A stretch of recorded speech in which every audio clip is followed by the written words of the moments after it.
Reading Jesus 1권 제7강 여호수아를 읽겠습니다. 성경 수업 강하고 담대하게 약속의 땅으로. 여호수아에 들어가며. 여호수아서는 약속의 땅에 관한 책이며 동시에 리더십에 관한 책입니다.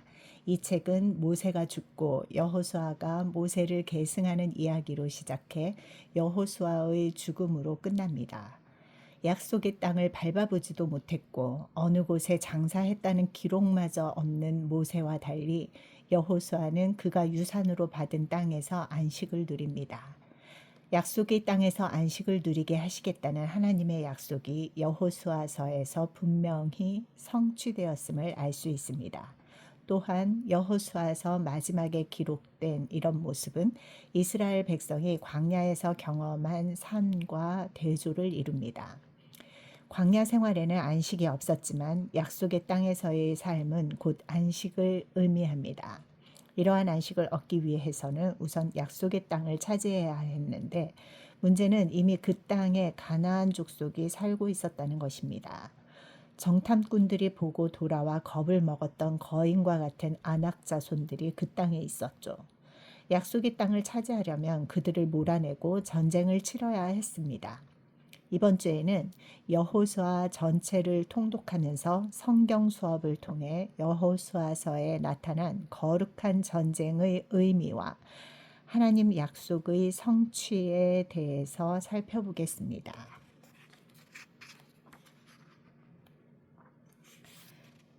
강하고 담대하게 약속의 땅으로.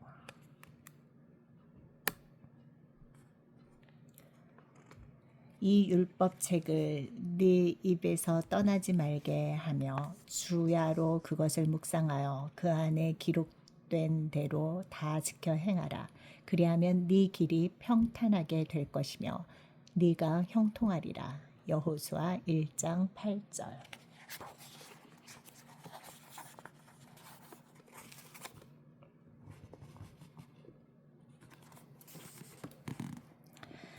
레슨 1. 하나님의 약속과 이스라엘의 순종. 여호수아서의 서론.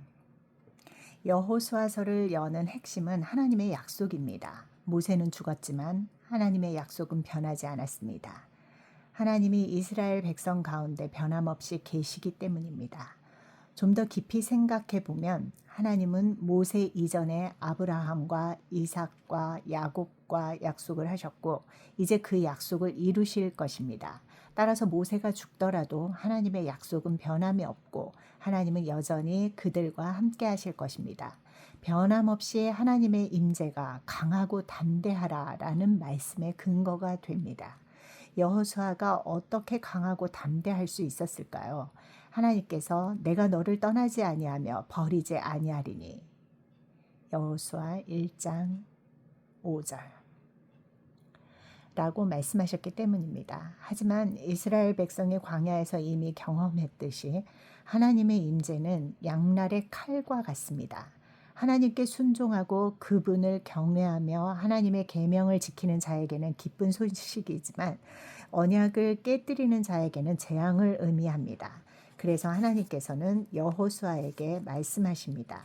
나의 종 모세가 네게 명령한 그 율법을 다 지켜 행하고 우로나 좌로나 치우치지 말라. 그리하면 어디로 가든지 형통하리니 이 율법책을 네 입에서 떠나지 말게 하며 주야로 그것을 묵상하여 그 안에 기록된 대로 다 지켜 행하라. 그리하면 네 길이 평탄하게 될 것이며 네가 형통하리라. 여호수아 1장 7절부터 8절. 이것이 여호수아서의 핵심 주제입니다. 과연 여호수아의 길이 평탄하고 형통할까요? 이 말씀 후에는 곧바로 하나님의 백성이 과연 연합할 것인가라는 과제를 다룹니다. 여호수아 1장 12절부터 18절. 르우벤 지파, 갓 지파, 므낫세 지파의 절반은 약속의 땅으로 들어가기 전에 이미 요단강 동쪽을 유산으로 받았습니다. 그렇다면 과연 이들이 자기 형제들과 함께 약속의 땅을 정복하려고 나설까요? 아니면 거절하고 이미 받은 땅에 머물겠다고 할까요? 이들은 여호수아에게 전쟁에 동참하겠다고 말합니다.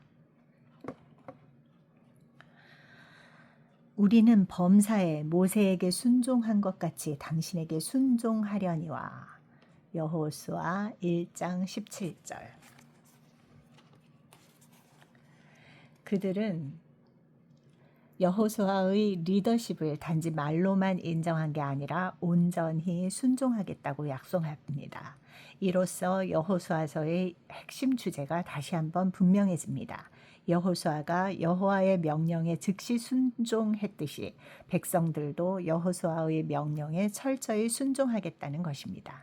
그러면서 그들은 하나님께서 여호수아와 함께 하신다는 사실을 상기시키며 말합니다. 오직 강하고 담대히 하소서. 여호수아 1장 18절. 이 말이 여호수아에게 얼마나 큰 힘이 되었을까요? 그리고는 모두 한 마음으로 나아갑니다. 이제 약속의 땅을 향한 승리의 행진만 남은 것입니다. 레슨 2. 정탐꾼과 라합의 믿음, 행동으로 이어지는 믿음. 여호수아는 정탐꾼 2명을 보내 여리고성을 엿보고 오라고 합니다.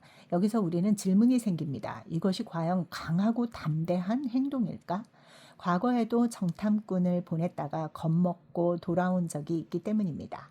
게다가 이번에 2 정탐꾼은 여리고에 도착해 어떤 기생집에 들어가 묵습니다. 뜻밖의 행보입니다. 거룩한 전쟁을 준비하려면 더 엄격하게 정결함을 유지하고 부정한 동침은 아예 하지 말아야 하는데 말입니다. 하지만 이들은 이전 정탐꾼들이 실패했던 임무를 올바로 완수하고 있었습니다. 이방 여인인 기생 라합을 만나 오히려 그 여인이 이스라엘의 하나님을 경배하도록 합니다. 라합이 단순히 기생으로서 권력자에 대한 반감 때문에 이런 행동을 한 것은 아니었습니다. 그보다는 하나님께서 이미 라합의 마음속에서 일하고 계셨기 때문에 이 일을 행한 것입니다. 라합의 고백을 들어봅시다. 여호와께서 이 땅을 너희에게 주신 줄을 내가 아노라. 너희가 애굽에서 나올 때에 여호와께서 너희 앞에서 홍해 물을 마르게 하신 일과 너희가 요단 저쪽에 있는 아모리 사람의 2 왕 시혼과 옥에게 행한 일, 곧 그들을 전멸시킨 일을 우리가 들었음이니라. 너희의 하나님 여호와는 위로는 하늘에서도 아래로는 땅에서도 하나님이시니라. 여호수아 2장 9절부터 11절. 이스라엘이 여리고를 공격하기도 전에 여호와께서 앞서 일하셔서 여리고 사람들의 사기는 완전히 꺾여 있었습니다. 여리고 성 함락의 더 중요한 의미는 하나님을 대적하는 민족은 마지막 때에 멸망한다라는 종말론적 사건을 미리 보여주는 대표적인 사례라는 점입니다. 그런데 전혀 기대하지 않았던 곳에서 하나님께서 은혜를 베푸십니다. 그 사건의 주인공은 바로 라합입니다. 라합은 그 본성상 하나님의 저주 아래에 있는 수많은 사람을 대표합니다. 그런 그가 이스라엘 하나님께 나아가 그분을 의지하여 구원을 얻고 첫 열매가 됩니다. 그를 통해 우리는 하나님께서 은혜를 먼저 베푸시고 그 다음에 진노하신다는 사실을 다시 한번 확인합니다. 또한 우리는 라합을 통해 믿음이 무엇인지도 알 수 있습니다. 그는 여호와께서 살아계시고 크신 능력을 가진 분이라고 믿고 구원에 이르렀으나 거기서 머무르지 않습니다.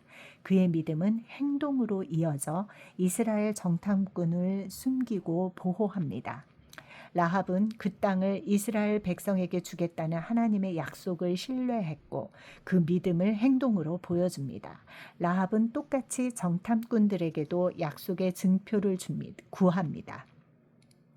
여호수아 2장 12절. 증표로는 붉은 줄이 사용되는데 피를 떠올리게 하는 이 붉은 줄은 자연스럽게 유월절 이야기와 연관됩니다. 유월절 사건의 재현을 통해 이번에는 이방 백성도 저주에서 건져집니다. 이 사건으로 인해 라합만이 아니라 온 세상의 생명을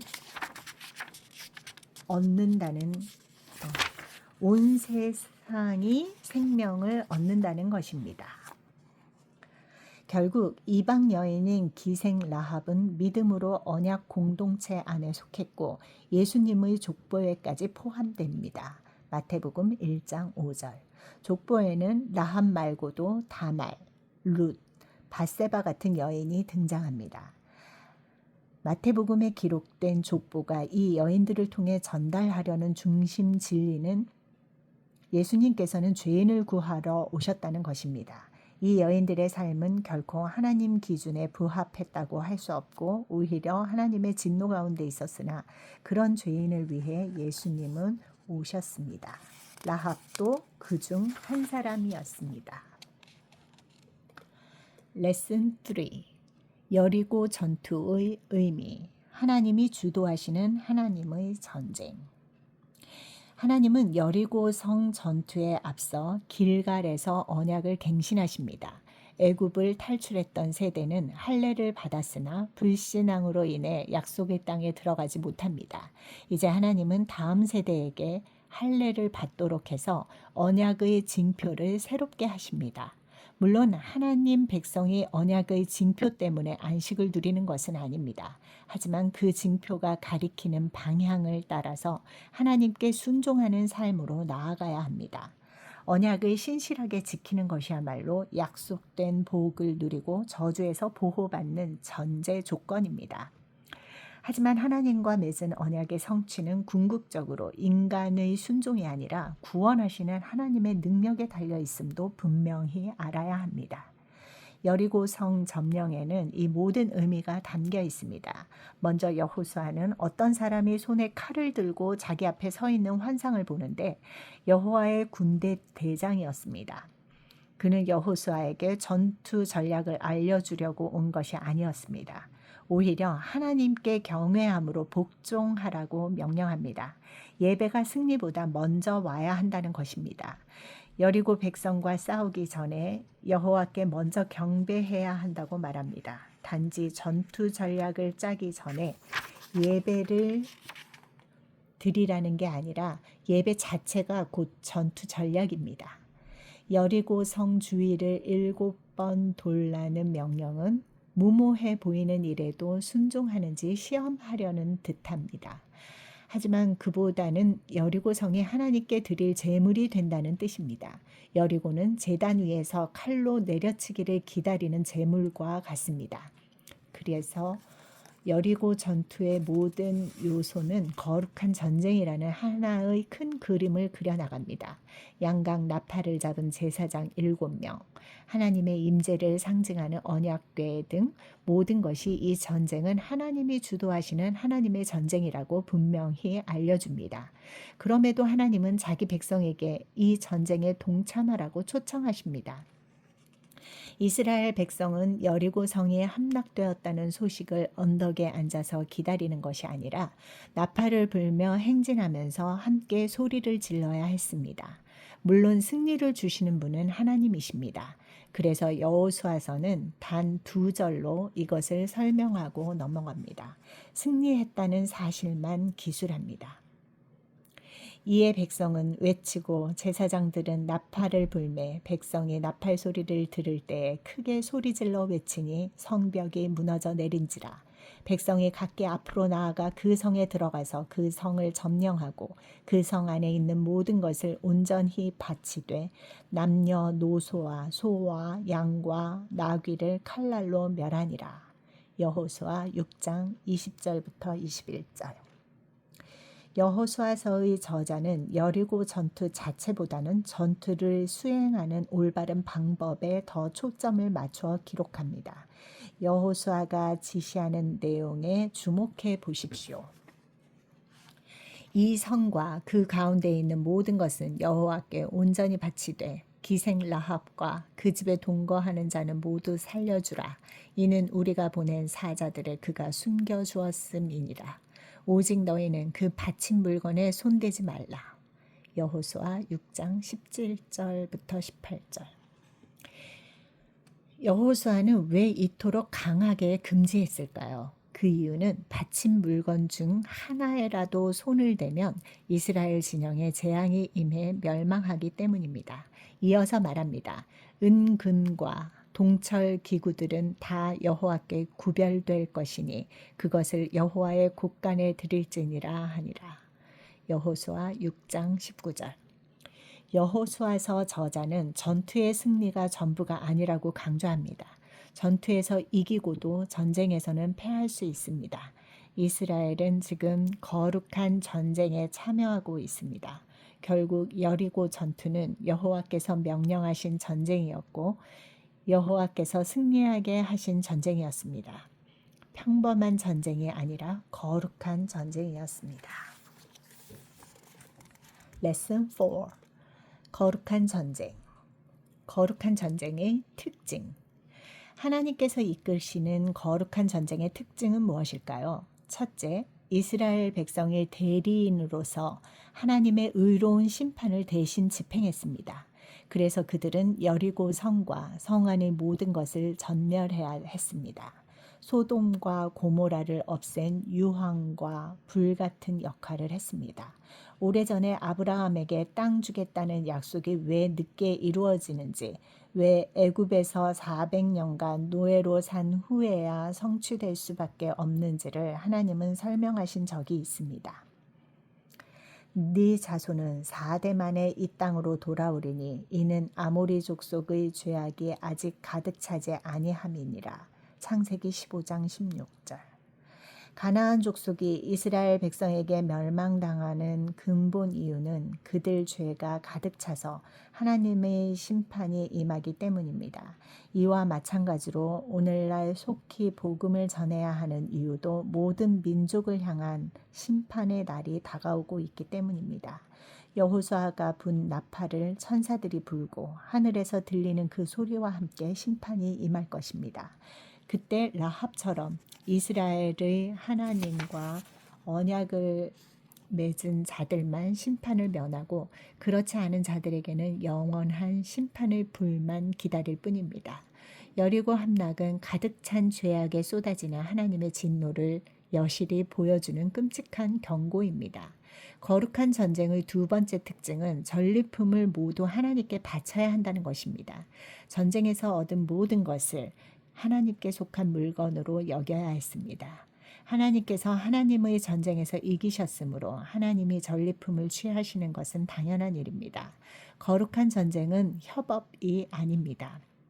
하나님께서는 그분의 맡은 바를 감당하시고 그 백성은 자기 몫을 감당하는 그런 종류의 전쟁이 아닙니다.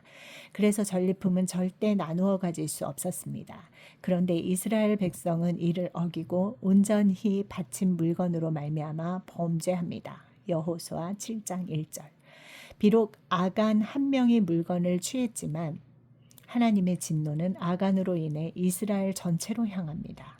그 때문에 여호수아는 자기 옷을 찢고 언약궤 앞에 엎드려 하나님께 도와달라고 부르짖습니다. 그러자 하나님은 이스라엘이 지은 죄로 인해 그들과 함께 할 수 없다면서 하나님께 바쳐야 할 물건을 훔친 죄를 제거하지 않으면 더 이상 그들이 승리하지 못할 것이라고 말씀하십니다. 구약 성경에서 거룩함과 정결함을 훼손하는 죄악은 핵 폐기물만큼이나 강력한 전파력을 가집니다. 결국 아간과 그 가족은 언약 공동체에서 쫓겨나 죽임을 당하고 백성 가운데 있던 죄를 온전히 해결한 다음에야 비로소 여호수아와 이스라엘 백성은 다시 정복에 나설 수 있게 됩니다. 그렇게 아이성을 정복한 이들은 그 승리의 한복판인 에발산에서 예배를 드립니다. 에발산의 예배는 신명기 11장 29절에 기록된 모세의 명령이 그대로 성취된 것으로 당시 모세는 이스라엘 백성에게 약속의 땅에 들어가면 에발산에서 축복과 저주를 선포하라고 당부했습니다. 그 이유는 오래전에 아브라함이 세겜에서 처음으로 땅을 얻을 것이라는 약속을 받았기 때문입니다. 창세기 12장 6절부터 7절. 결국 여호수아는 여호와께서 모세에게 명령하신 그대로 가나안 땅 전체를 정복하여 각 지파에 나누어 주고 그 땅 소산을 누리게 됩니다. 그러고는 마침내 그 땅의 전쟁이 그칩니다. 여호수아 11장 23절. 이스라엘 백성은 안식을 누렸고 모두 행복하게 살았습니다로 결론이 나는 듯합니다. 하지만 성경 이야기는 여기서 끝나지 않습니다. 레슨 5. 가나안 정복 이후 약속의 성취. 여호수아는 약속의 땅을 정복했을 뿐 아니라 그 땅을 지파별로 나눕니다. 각 지파는 자기 몫의 땅을 유산으로 받습니다. 그 중에서 주목할 지파는 레위 지파인데 땅을 유산으로 받지는 못했으나 그렇다고 해서 받을 유산이 없는 것은 아니었습니다. 여호와께서 자신을 친히 그들의 유산으로 주겠다고 약속하셨습니다. 그 유산은 눈을 들어 위를 바라보게 하는 이 땅에 속한 유산 그 이상이었습니다. 다시 말해 레위인이 받은 유산은 이스라엘 전체가 받은 유산을 상징하는 것으로서 바로 하나님 자신이었습니다. 만약 하나님께서 약속한 유산이 지리적인 땅뿐이라면 레위인이야말로 가장 큰 패배자입니다. 하지만 하나님께서 이스라엘 백성에게 약속하신 것이 하나님과 함께하는 삶이라면 레위인은 오히려 가장 좋은 것을 얻었다고 할 수 있습니다. 또 주목할 것은 갈렙과 요셉 자손의 대조적인 모습입니다. 당시 갈렙은 85살이었지만 첫 정탐꾼들의 간담을 녹아내리게 했던 거인들의 땅을 요구합니다. 스스로 자신감이 있어서가 아니라 여호와를 온전히 신뢰했기 때문입니다.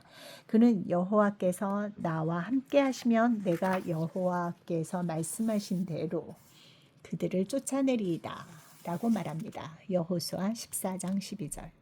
이 모범적 행동에 대해 여호수아서는 이렇게 기록합니다. 헤브론이 그니스 사람 여분네의 아들 갈렙의 기업이 되어 오늘까지 이르렀으니 이는 그가 이스라엘의 하나님 여호와를 온전히 쫓았습니다. 여호수아 14장 14절. 이와는 대조적으로 요셉 자손은 불평과 불만을 늘어놓습니다.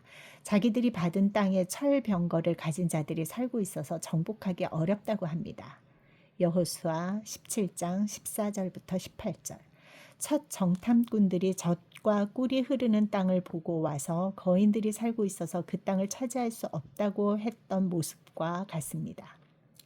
여호수아서 후반부로 갈수록 그동안 긍정적이었던 이스라엘 백성의 모습에서 부정적인 면들이 드러납니다. 사사기에까지 이어지는 이런 모습으로 인해 약속의 땅을 완전히 정복하는 데 실패합니다. 유다 자손이 여부스 족속을 쫓아내지 못하고 여호수아 15장 63절. 에브라임 자손이 가나안 족속을 쫓아내지 못하고 여호수아 16장 10절. 므낫세 자손이 가나안 족속을 쫓아내지 못합니다. 여호수아 17장 12절부터 13절. 또한 단 자손이 유산으로 받은 땅을 차지하는 데 실패합니다. 여호수아 19장 47절. 하지만 여호수아가 유산을 차지한 이야기를 함께 배치해 갈렙과 여호수아가 보여준 순종과 이스라엘 백성의 실패한 모습을 대조합니다. 광야 시대에도 그랬던 모습이 가나안 땅에서도 반복됩니다. 그럼에도 여호수아서는 매우 긍정적으로 마무리됩니다. 여호와께서 그들의 주위에 안식을 주셨을 때 그 조상들에게 맹세하신 대로 하셨으므로 그들의 모든 원수들 중에 그들과 맞선 자가 하나도 없었으니 이는 여호와께서 그들의 모든 원수들을 그들의 손에 넘겨주셨음이니라. 여호와께서 이스라엘 족속에게 말씀하신 선한 말씀이 하나도 남음이 없이 다 응하였더라. 여호수아 21장 44절부터 45절. 여호수아서 저자는 이스라엘이 겪은 모든 환난은 그들의 불순종으로 인한 것이지 대적이 너무 강하거나 여호와께서 실패하신 것이 아니라는 사실을 강조합니다. 여호와께서는 자신이 하신 약속을 가장 신실하게 모두 지키셨습니다. Reading Jesus, 그리스도 중심으로 읽는 여호수아. 우리는 여호수아서의 이야기를 통하여 하나님 나라가 성취되는 소망을 맛보았습니다. 그러나 여호수아서에서 잠깐 보였던 순종하는 모습과 안식의 축복은 완성된 것이 아니었습니다. 언제든 이스라엘의 불순종으로 다시 잃어버릴 수 있는 것이었죠. 우리가 알다시피 여호수아서에 기록된 연합과 안식은 사사기에서 산산조각이 나고 무질서와 불화만이 남습니다. 다윗과 솔로몬 시대에 성전을 건축하면서 다시 회복하는 듯하지만 이스라엘 왕국이 분열하면서 안식도 잃고 무질서와 불화도 재현됩니다. 여호수아서부터 열왕기까지는 일관성을 지닌 하나의 책입니다. 그 시각으로 여호수아서를 읽으면 가나안 땅은 원칙적으로 이스라엘 백성이 어떻게 살든 무조건 선물로 주어지는 땅이 아닙니다. 순종하여 얻었으니 불순종 때문에 잃을 수도 있고 안식 또한 한 번 얻으면 끝나는 게 아니라 지속적으로 유지해야 하는 것입니다. 바로 그 메시지가 여호수아서부터 열왕기까지 반복됩니다. 그러므로 우리는 영원한 안식을 줄 누군가를 기다립니다. 여호수아가 결코 우리에게 줄 수 없었던 영원한 안식, 다윗도 주지 못했던 영원한 안식, 오직 예수 그리스도만이 주실 수 있는 영원한 안식을 기다립니다. 3부 성경 나눔.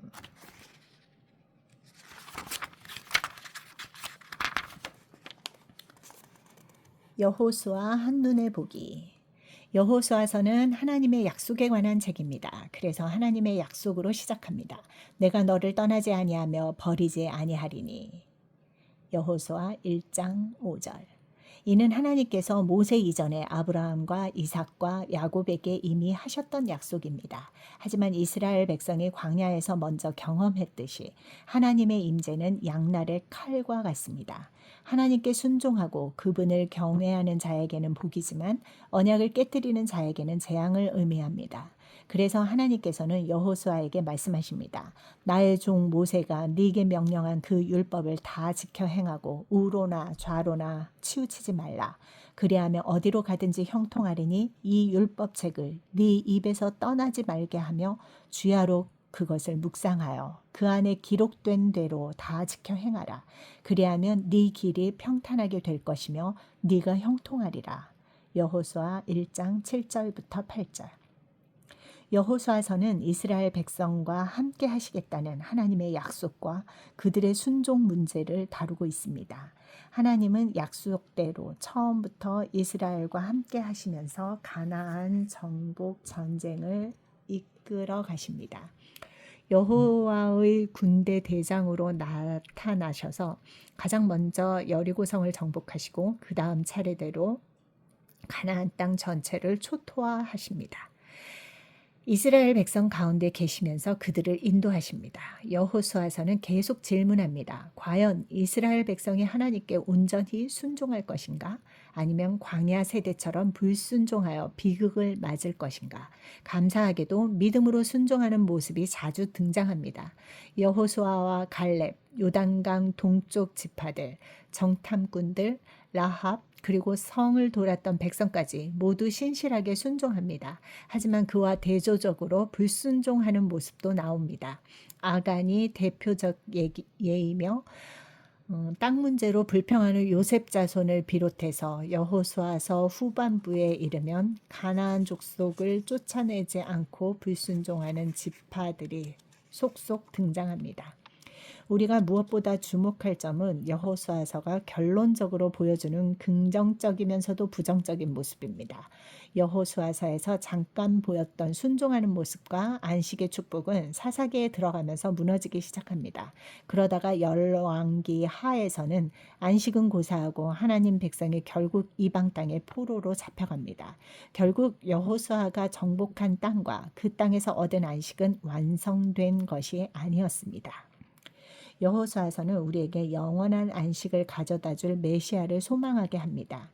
진정한 여호수아로 오실 예수 그리스도를 기다리게 합니다. 오직 그분만이 우리에게 영원한 안식을 주시기 때문입니다. 우리는 이 약속이 궁극적으로 성취될 그날을 바라보아야 합니다. 성경 수업 돌아보기 1. 이 율법책을 네 입에서 떠나지 말게 하며 주야로 그것을 묵상하여 그 안에 기록된 대로 다 지켜 행하라. 그리하면 네 길이 평탄하게 될 것이며 네가 형통하리라. 여호수아 1장 8절. 하나님의 임재는 양날의 칼과 같습니다. 하나님께 순종하고 그분을 경외하며 하나님의 계명을 지키는 자들에게는 기쁜 소식이지만 언약을 깨뜨리는 자에게는 재앙을 의미합니다. 그래서 하나님께서는 여호수아에게 말씀하십니다. 이것이 여호수아서의 핵심 주제입니다. 2. 여리고성 함락의 더 중요한 의미는 하나님을 대적하는 민족은 마지막 때에 멸망한다라는 종말론적 사건을 미리 보여주는 대표적인 사례라는 점입니다. 그런데 전혀 기대하지 않았던 곳에서 하나님께서 은혜를 베푸십니다. 그 사건의 주인공은 바로 라합입니다. 6월절 사건의 재현을 통해 이번에는 이방 백성도 저주에서 건지시고 라합만이 아니라 온 세상이 생명을 얻는다는 것입니다. 3. 그때 여호와께서 여호수아에게 이르시되 너는 부싯돌로 칼을 만들어 이스라엘 자손들에게 다시 할례를 행하라 하시매 여호수아가 부싯돌로 칼을 만들어 할례산에서 이스라엘 자손들에게 할례를 행하니라. 여호수아 5장 2절부터 3절. 하나님의 백성이 언약의 징표 때문에 안식을 누리는 것은 아닙니다. 그 언약의 징표가 가리키는 방향을 따라서 하나님께 순종하는 삶으로 나아가야 합니다. 하지만 하나님과 맺은 언약의 성취는 궁극적으로 인간의 순종이 아니라 구원하시는 하나님의 능력에 달려 있음도 분명히 알아야 합니다. 4. 하나님께서 이끄시는 거룩한 전쟁의 특징은 무엇일까요? 이스라엘 백성이 대리인으로서 하나님의 의로운 심판을 대신 집행했습니다. 전쟁을 통해 얻은 전리품을 모두 하나님께 바쳐야 한다는 것입니다. 5. 레위인이 받은 유산은 이스라엘 전체가 받은 유산을 상징하는 것으로서 바로 하나님 자신이었습니다. 하나님께서 이스라엘 백성에게 약속한 것이 하나님과 함께하는 삶이라면 레위인은 오히려 가장 좋은 것을 얻었다고 할 수 있습니다. 나눔 질문 1. 이스라엘이 약속의 땅을 정복하기 위해 치른 전쟁은 하나님이 주도하시는 하나님의 전쟁, 곧 거룩한 전쟁이었습니다. 전쟁을 눈앞에 둔 여호수아와 이스라엘에게 하나님께서 요구하신 것은 무엇인가요? 여호수아 1장 7절부터 8절에 기록된 형통의 비결은 무엇인가요? 2. 이스라엘 백성은 가나안 족속을 모두 쫓아내지 않고 이전 세대와 똑같이 불평과 불신의 모습을 보입니다. 하나님 말씀에 순종하지 않으면서 불평과 불만만 쏟아놓는 모습이 나에게도 있지 않나요? 3. 우리는 여호수아서를 통해 자기 백성과 맺은 약속을 신실하게 지키시는 하나님을 만나게 됩니다. 신실하신 하나님을 경험한 순간이 있나요?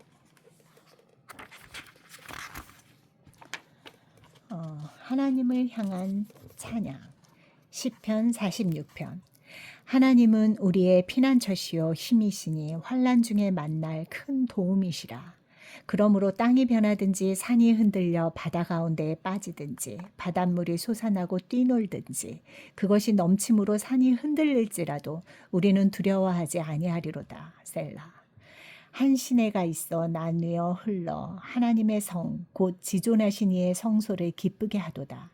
하나님이 그 성 중에 계심에 성이 흔들리지 아니할 것이라. 새벽에 하나님이 도우시리로다. 문 나라가 떠들며 왕국이 흔들렸더니 그가 소리를 내심에 땅이 녹았도다. 만군의 여호와께서 우리와 함께 하시니 야곱의 하나님은 우리의 피난처시로다. 셀라.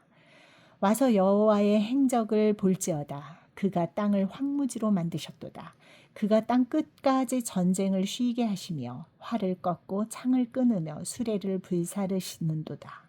이르시기를 너희는 가만히 있어 내가 하나님 됨을 알지어다.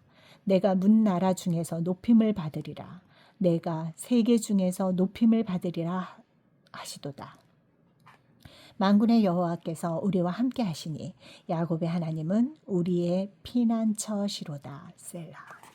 아멘.